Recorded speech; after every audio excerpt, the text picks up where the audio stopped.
মাইর শুরু হবে। এই বই শোনা যায় না, ব্যাস সুদ করে নিয়ে আয়, না লোক ছাড়বো না। আর তখন ওরা ভয় দেখা একটু মাঠে তো। আসসালামু আলাইকুম প্রিয় দর্শক, আমি একজন জেলের পাশে দাঁড়িয়ে আছি সুন্দরবনে, একেবারে সুন্দরবনের ধারেই। আর সুন্দরবনের পাশে শম্ভু সানা নামে যে ভাইটি আমার পাশে দাঁড়িয়ে আছেন, উনি কয়েকবার জলদস্যুর আক্রমণে শিকার হয়েছেন এবং কয়েকবার টাকা দিয়ে তিনি তার বাড়িতে ফিরে এসেছেন। তো আপনারা অনেকে শুনেছেন জলদস্যুর গল্প, কিভাবে জলদস্যুরা মানুষকে আটক করে, টাকা নেয়, নির্যাতন করে। তো সেই গল্পটা তার কাছে শুনতে চাই, কিভাবে জলদস্যু আপনাকে ধরেছিল। সারাদিন আজ থেকে নদী এই জঙ্গলের ভিতর থাকে, সন্ধ্যালে আসরে পয় পয় বেরিয়ে সব ডিউটি দেয়, খাইয়ে দিয়ে আবার ওই যে আদান দেয় ওই ভোটের টাইম, ওই টাইমে আবার সব মালে লোক উড়াই দিয়ে ঘুমোয়। কিছু কিছু লোক ডিউটি দেয়, ওদের লোক আবার ওই একই টাইমে ওই ওরা সব রওনা দেবে, লোক ধরবে, ধরে কাঠ দেবে। যদি কাঠে যদি মেলে তো সাইড দেবে, আর না মেলে তো আটকে কিসের রাখবে। কার্ড? ও 2 টাকার দামে 5 টাকার দামে কাঠ দেয়, নাম্বার দেয়। ওই নাম্বারে যদি ওকে খাতার সাথে মিল থাকে, মানে ওদের মাসে মাসে টাকা দিতে হয়? মাসে না, ওই 4 মাস 5 মাস পর 10,000 20,000 50,000 করে কাঠ আছে। টাকা দিলে আর ধরবে না? হ্যাঁ, কাঠ থাকলে ওদের নাম্বার, এই টাকার নাম্বার যদি থাকে ও সাইড দেবে, আর যদি না থাকে তো আটকে রাখবে। এবার লোক একটা উঠিয়ে নেবে, বাড়িতে ফোন দেবে, টাকা নিয়েছো 50,000 40,000, এই আম ঝামেলা। আর 2-1 জায়গা আছে খুব কষ্টই যাচ্ছে, যদি একটু দেরি হয় যাতি তা মাইর শুরু হবে। এই বই শোনা যায় না, ব্যাস সুদ করে নিয়ে আয়, না লোক ছাড়বো না। আর তখন ওরা ভয় দেখা একটু মাঠে তো, একটু কিভাবে টাকাটা নেয় ওরা? টাকাটা বিকাশে নেয়। আচ্ছা। বিকাশে ওই ওখানে নাম্বার আছে, বিকাশে মেজ দিলেই ডেঙ্গা আবার লোকও আছে, তারা উঠাই নেয়। না, ওদের এজেন্ট আছে এখানে? ওখানে এজেন্ট আছে, এজেন্ট না থাকলে কোনো ডাকাইতে হয় না। মানে ডাকাতের লোক আপনাদের আশেপাশেই থাকে? আশেপাশে থাকে, আমি কি দিয়ে খাচ্ছি কিনা গেছি এ সংবাদ ডাকাতের কাছে পাই যায়, আমার বাড়ি কি আছে কিনা আছে সব পাই যায়। কাকে ধরলে 2 টাকা বেশি হবে? কাকে ধরলে 2-1 টাকা কামাই আছে, বাড়ি কি আমার অবস্থা, এসব সব ওপরের লোক আছে, না থাকলে ডাকাইতে হয় না। আচ্ছা, ওরা কত দূরে থাকে? সুন্দরবনের কোন নদীতে থাকে ওরা? কোনো গ্যারান্টি নেই, এ সাগরেও যায়, নিকটেও থাকে, কোনো গ্যারান্টি। বোট সন্ধ্যাবেলা বোট চালাবে, দিন মানে ওই ছোটো ছোটো ডিঙিতে দেখবে যে কোকানে আছে, কোকান এখানে কোকাল লেগে আছে, ওখানে কোকাল লেগে আছে, কজন লোক এইভাবে ওরা ডাকাইতে পারে। আপনার তো ধরেছিল, আপনার কাহিনীটা একটু বলবেন? ফাঁকে আমার ধরেছে 22 দিনে উঠে রেখেছে, এক রাত্রি কারোর সঙ্গে 3,80,000 এক রাত্রি। আর 3টে লোক উঠাই নিয়েছি, নগদেই 3,80,000 টাকা। ওদের নৌকায় তুলে নেয়? হ্যাঁ, ওদের লোক তুলে নেবে। এক এক লোক চাইছে 40,000 কি, তাই 3টে লোক হয়ে আসছে তোমার 1,20,000। আর এমনি নগদে আমরা কালেকশন করেছি 1,80,000। আপনাদেরকে নিয়ে আবার অপারেশন করে ওরা? হ্যাঁ, আবার টাইম মতন খাতি দেবে, তোমার কষ্ট দেবে না, সিগারেট মিগারেট হ্যান ত্যান আসছে মাসে সব খাইতে দেবে, কিন্তু ওদের সাথে কাজ করতে হবে। ওদের সাথে কাজ যদি না দাও, তোমার মাইর শুরু হয়ে যাবে। আপনি টাকা দিলে তখন আপনাকে আবার ছেড়ে দেবে? হ্যাঁ, আমার ও ডেট আছে, 15 দিন কি 10 দিন পর যদি টাকা না দেয় তা একটু ঝামেলা হয়, মাইর হয়। বাড়ির দিকে ফোন কানে ধরি দেবে যে এই টাকা দে, না তো স্বামীগুলো গাঙে ভাসি দেবো, জবিকি দেবো, গুলির সামনে দেবো। ওদের কাছে অস্ত্র থাকে কি ওদের কি? অরিজিনাল সব মাল নেই, মানে বন্দুক, রাইফেল? এই সব অরিজিনাল। ওদের নৌকাগুলো কেমন? ও লোকগুলো ছোটো ছোটো, আর বোট যাচ্ছে যখন বোট চালায় তখন বোটও ছোটো, ওই দুইখানে একসাথে চলে। আচ্ছা। দিনই ওরা মানে এক একটা চলে না। টিমে কতজন থাকে বনদস্যু? 40 আছে, 20 আছে, 16 আছে, বিভিন্ন বাহিনী? বিভিন্ন বাহিনী।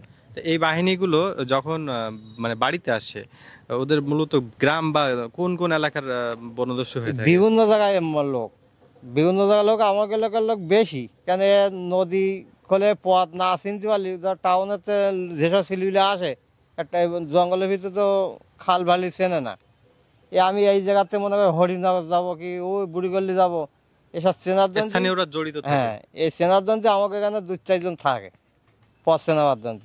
তো আমরা তো শুনেছি জলদস্যু কমেছে, এখন আবার ফাঁকে উঠে গেল, 5 বছর উঠে গেল, আবার এই হাসিনা যাওয়াতে আবার শুরুই। মানে অনেক মানুষ এখন হচ্ছে সুস্থভাবে খাইছিল, বাজার ভিতরে গান বায়না, মহিলাও কম কম বেশি যেতে। এখন মহিলা তো বেটা ছেলিতে যাই পিচ্ছে না, ধরলি 40,000 কোথায় পাবো?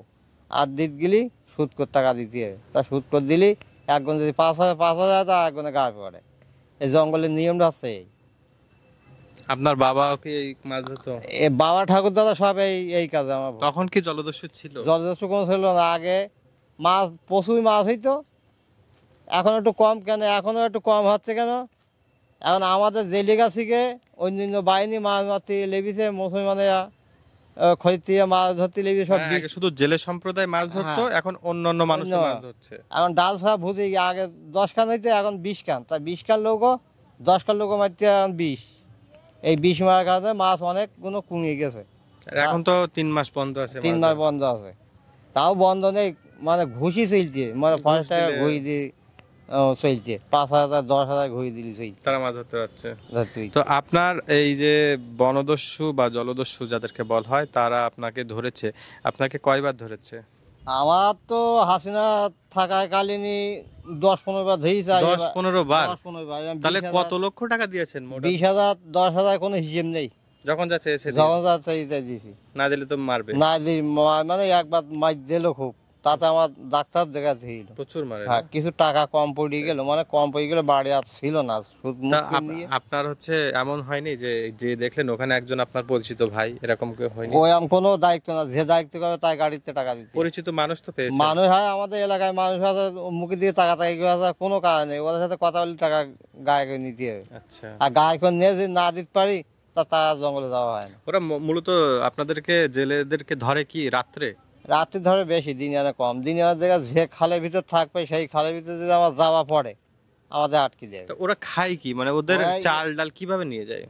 ওদের আমার বাড়ি ঝান আগাছি, ওরা জঙ্গলে তার ডবল খাচ্ছে। ওই ভালো খাচ্ছে। গরুর গোশ, রাজহাঁস, হরিণী মাংস, বিভিন্ন দেশের থেকে যাবে, গরু কিনে যাবে, রাজহাঁস কিনে যাবে, মোরগ কিনে যাবে। একটা এখন বর্তমানে এই কিছুদিন থেকে ওই স্থায়ী আছে, ওই একবারে বোটে করে মাল লিখেছে 3 মাসের দন্তি, এখন আর কোনো লইয়ে ঘা দেবে না, 5 সালের কাহিনি, এই লইয়ে সব ঘা দেবে, সব ধরবে এক এক করে। মানে ওরা খুব গভীর রাতে নৌকায় চাল ডাল সবকিছু নিয়ে বের হয়ে যায়। হ্যাঁ, কয়জনের টিম যায়? এখান থেকে চাল ডাল তো মানে মাছ আনতো যায়, মাছ আনতো এখানে ওরা। আবার জেলেরাও যারা অসৎ তারাও মনে হয় ওদেরকে খাবার সরবরাহ করে না? না, এই যে চাইল ডাবল হুম। সিগারেট মিগাট হ্যান ত্যান, এরা একটা লোক উঠাই নেয়, যে আমি দুজন মাছ মারতে গেছি, একটা লোক উঠাই নেয়, এবার লিস্টি করে দেবে, লিস্টি করে দিলে এবার দোকানতে এই মালগুলো সব নিয়ে যেতে হয়, ওরা বিকাশে টাকা পাঠায়, যাতে 2 লাখ টাকায় মাল হলে 1.5 লাখ টাকা ওরা দেয়, হুম। বিকাশে দেয়, যে এই মালগুলো নিয়ে যাওয়া, আর 50,000 আমার আলি তোমার মাল দেবো, এইভাবে ওরা চল। আসলে অনেক ভয়ানক একটি কাহিনী শুনলাম আপনার কাছে, বনদস্যুরা কিভাবে আপনাদেরকে আর আটক কিছু করে। বলতাম, তো আমার এই দাঁতের সমস্যা, মানে আপনি অনেক সময় দিলেন হ্যাঁ, আমাদেরকে, এই দাঁত জন্য আপনাকে যন্ত্রণা অনেক করতেছে ধন্যবাদ। তো, সেই জন্য দর্শক, আমি একজন কথা বলতে সহজ সরল জেলে, এই সাইডে ফুটিয়ে তিনি কিন্তু তার অভিব্যক্তিটি আমাদেরকে বললেন যে কিভাবে তিনি জেলেদের কাছে বা কিভাবে তিনি জলদস্যুদের কাছে আটক হয়েছিলেন, সেই গল্প শোনাচ্ছিলেন। এরকম জীবন থেকে নেয়া গল্প কিন্তু আপনাদেরকে শোনাতে যাই। আমাদের পাশে থাকুন, দেখতে থাকুন কৃষি ও কৃষকের গল্প ইউটিউব চ্যানেল ও ফেসবুক পেজ।